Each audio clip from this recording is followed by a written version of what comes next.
Plaintiff Jonathan Vargas rented a room in the defendant's home, and he claims while there, the defendant and her friends, who were all going through a divorce, were drinking and using hardcore drugs like cocaine and acid.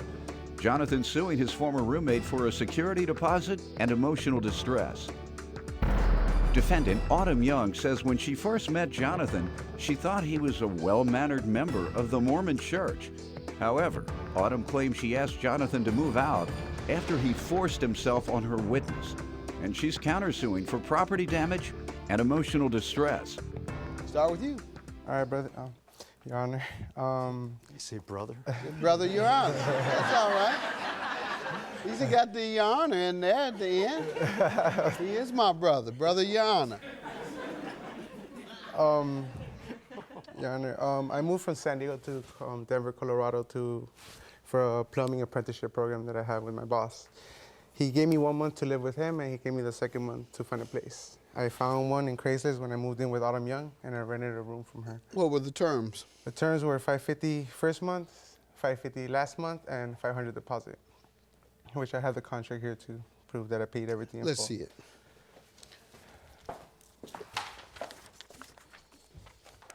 All right, go ahead. And she told me that her friends, 2 of them, they're all going through divorces and they all party through the weekend. I'm okay with that. I'm like, you know, have your fun. You're young in your 30s, so have your fun. How old are you? I'm 25. So You a young girl. I thought it was cool. I thought it was. All right. Did you have a girlfriend? No, sir. Single man, in your 20s, Yeah. and 3 girls that like to party. Divorcées. Yeah. Divorcees. Yeah. Mm-hmm. You had a problem with that? Well, Your Honor, it was not All much right. of a problem when they're not the women that they seem to be. They're two-facers. They, All right. I'm there not was- suggesting yeah. that you marry them. They've Yeah. already been married. Let's stop. Go ahead. Yes, Go Your ahead. Honor. She told me that they party the weekends, and I was okay with that. I'm like, okay, Thursday, Friday, Saturday, I can mix it up, you know. It's okay. I just go to my room and sleep. I work every single day from Monday to Saturday, Do you? 9 to 6. Yes, sir. Yes, Your Honor.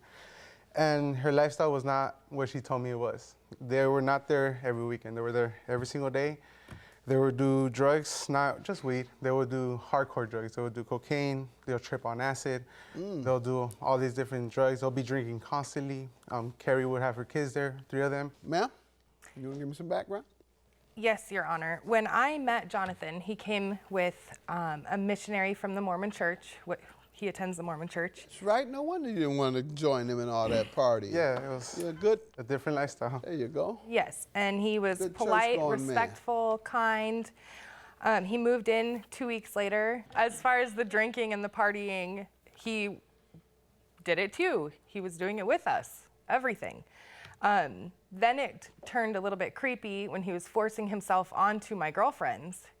That is when I asked him to move out after he forced himself on my witness, Carrie, when You she want was to speak, sleeping. ma'am? Come on up. This is a pretty inflammatory allegation. State your name. My name's Carrie Lee. All right, tell me what happened. We were all just hanging out. He had gone on a date with one of the girls from the church, and he came back, and I was asleep on the couch, and he had started pushing himself on me, and I kept telling him to stop. I was pushing You his have face your away. neck. What did you mean He by was that? trying He to was kiss. choking you? No, he was trying to kiss on me, and I was trying to turn my face away, and I was pushing my head back into the couch and trying to tell him to He stop. just bend over trying to Yes. kiss you on the and couch? trying to touch me and trying to put his hand up my shirt, yes. And finally, I had got up and walked away and went to the bathroom because I couldn't do anymore. So I came back out, and then he had continued to ask me, come on, just come lay down with me. Just come lay down in my bed with me. Just come lay down with me. And I kept telling him no, and he finally went to bed. Had he seen you before around? Yes. Regularly? Yes, me And and he her. even spoke to you in a flirtatious way? Yes, we had been flirting earlier that evening. We had been. Yes. The 2 of you flirting with Yes, each other. and I had, I'm not saying that I hadn't, but at that point when he had gotten home, I was asleep on the couch. Okay. And this is when he had approached me. All right. And that's why you told him to move? Yes, correct. The next day when Carrie told me what had happened and how uncomfortable she was, then I asked him to move out. Did she tell you they had been flirting that same night? Right, yes. Autumn Yeah. is actually the one that will come to my room. She'll be coming, throwing herself in my bed. When that situation happened, they tried to kick me out. A week after we solved everything out, I apologized to Carrie. You know, I don't feel like I should apologize, but apologize just to let her know, like, because of this, I'm tired of all the drama. I'm moving out. My bishop and my boss told me, you got to get out of it. These girls are psychotic. They're twisted. And this is not the lifestyle that you chose if you want to better your life. And they're tempting to you. Yeah, and You it is forgot that part. tempting. I'm not going to lie. Carrie is a beautiful woman. I'm not going to lie about that. So when we solved that situation, I was going to move out a month later. They still go a little bit further. They try to jeopardize my job, Your Honor. How so? They go to my boss, Efren Carey. I have a witness statement right here that For what? says, is the third paragraph. Okay. And do what? Efren, Carey calls Efren or texts him and tells him, can we speak in private? Please don't let Jonathan know. They try to push false accusations toward my boss and jeopardize my work conditions, why I moved from San Diego to Denver. A week later after the accusation, she leaves me her daughter to take care of, and I have a picture here of Carrie's daughter, to take care of her daughter while they go on a binge, on a drug hunt for cocaine. While they going where? Oh my. That's a. And How you know that's what they were going to do, sir? that's what they told me they were gonna do. They said, we're going to get some coke. Yeah, can you So take care of our watch the kids? baby. Take care of the kids. They only told you that unless you were getting high with them. Nobody tells you that, sir. And I sir, don't believe they're- that part. No, they would. I don't believe it. I don't believe they would say, we're going to get some coke. Why would they tell a non-coke user that? No, I relapsed when I was in the house 3 or 4 times. Your Honor. All right, then. You were partying with them like they said. You come in here talking about, the Lord is my strength and my redeemer. You come in here, I mean, you were really putting it on. I'm a Mormon, Your Honor, the brother, and they would be partying, and I would go in my room and read the Bible. And I saw every weekend, while I work 6 days a week. Now, they tell me, oh, no, Judge, he's partying right there with us. Go ahead. I did. I'm not gonna lie. I did realize I was trying to convert. The missionaries told me this is not a good lifestyle. When you're in a lifestyle like that, you tend to do things that everybody's doing it. Why Without not? question, you're gonna relapse. Period. If you Yeah. had a substance abuse problem and you go and live in a house where there's nothing but substance abusers that come around and come and go, you're gonna relapse without a doubt. Yeah. There's no And- question about it. But let's talk about the security deposit. So the security deposit, I texted her 3 weeks after I moved out, and I told her happy birthday, how she spent it.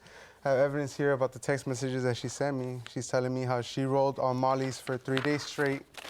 How she what? That she rolled on ecstasy. Molly is ecstasy, Your She was Honor. high off Molly's for 3 days? Yeah, that's the first one that I show right there. That she got 2 tattoos, and that she did not go to bed. She woke up Saturday morning and did not go to bed until Monday morning at 1:45 in the I morning. actually woke up Saturday morning. I was up for almost 2 days straight. Damn, you were freaking. 2 days straight. Woo! Go ahead. And then I let her know too that I told her that I needed my deposit or I was gonna get kicked out. And that was before the first, 2 weeks before the first. And on the first came, I asked her for my deposit. She told me that she did not have my deposit, she lost her job, that she used my deposit to cover her rent. When she knew No, I covered specifically your- that, and it's right here, there in her text, Your Honor, that And her response is, I don't have it, Jonathan. Remember all those times I needed your rent money and you didn't have it? It's kind of the same situation here, except I don't have a job. What do you say to this, ma'am? You admitted that you owe him on this. Unless you show me something different, you owe him, and the only question is, why haven't you given it to him? Did you intend to give it to him? On the contract that we signed when he moved out, it says that I will give him his deposit back within 30 days after he moves out if I believe that the condition of the apartment is satisfactory to receive the return of the full deposit, which it was not. There was damage. Did you all go over it? No, he left, and he was supposed to come back with something he borrowed from me, and he never came back. He was to return and bring you something back. Is that true? rope that I borrowed from her, yeah. Did you come back? No. Let's get back to the emotional distress. How do they owe you for that? I have a check right here because I was really counting on the rent because I had 3 weeks for free. On the first, I was really counting on her. I let her know. She couldn't pay me, and I had to ask, I didn't want to go back to San Diego. I had to ask my boss if he can advance me $325 to cover the $475 that I needed to do, and here's a... Okay, that's not a direct connection. to you not receiving payment from someone. For example, if your boss owed you and he couldn't pay you in time, you couldn't sue him for every single thing that happened because your boss said, I can't pay you until Monday. Your counterclaim, property damage and emotional distress. How does he owe you? The property damage is the carpet that he ruined with his weights from, I don't know how he was lifting weights. Let's in see there. it, please. Did you mention this to him ever? No, Why? because he never came back. Okay. And I wasn't gonna go there with him. All right. Then there's a hole in the wall from him slamming the door Ma'am, open. what are you showing me here? Oh, that's his nightstand. With cocaine residue on it. So go ahead. What else, ma'am? What else? What other? He damaged the wall. There's a hole in the wall behind his door, and then the door jamb. Give him these pictures, sir. Yeah, we certainly have damage here. You have the list of the damages, ma'am. Oh, I have The an estimate? estimate. Yes. Give these things to the plaintiff and ask if he recognizes that area of the house. Is that the area you lived in? These were not there when I left, Your Honor, at all. See, you're not being honest with me, sir. And your emotional distress is for what? After asking him to leave because of the Carrie situation, I was uncomfortable living with him.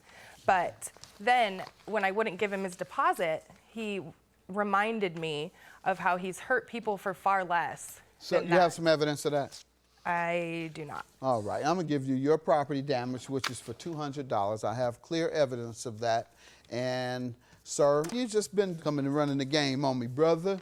Such and such and such and such, brother. Your claim is dismissed. $200 for the property damage. Bye-bye. You had sex with a girl right before you moved out. You ain't a saint. Yeah, happened. you guys are drug addicts. You can pretend.